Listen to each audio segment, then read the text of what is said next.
It's our day 1. Syempre, hindi mawawala ang coffee sa itinerary. So guys, nandito kami sa Egg Yolk Coffee and itatry namin ang egg coffee and croissant nila.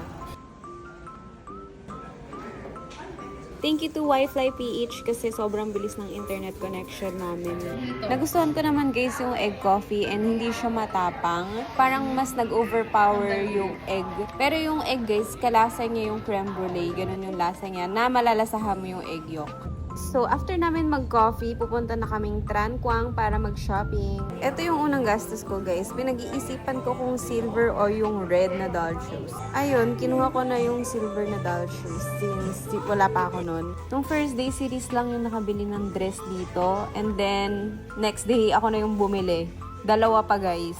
Dito na kami nakapag-late lunch guys sa may Manmoy. Pero meron siyang mga ibang restaurants pa sa loob. So ang kinainan namin sa Home Signature which is plant-based food. Ayun guys, sarap na sarap ako kahit gulay lang yan. Vegetarian spring rolls pala to. Ito tamarind pad thai. Guys, sobrang sarap na ito. I-try nyo to.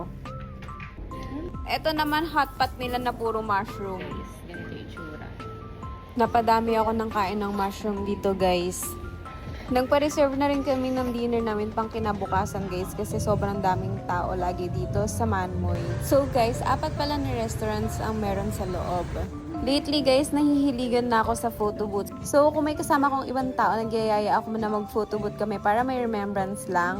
And nakita ko lang to sa TikTok, ang pangalan nga ay Mono Booth. Kasi naghahanap ako ng vintage style since yun pa yung wala pa and never ko pa na-try.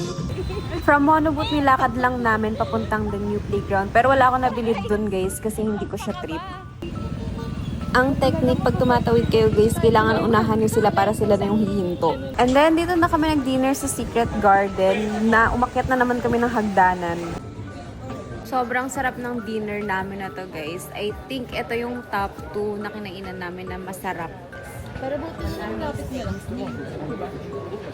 Buti sinadya natin yung playground.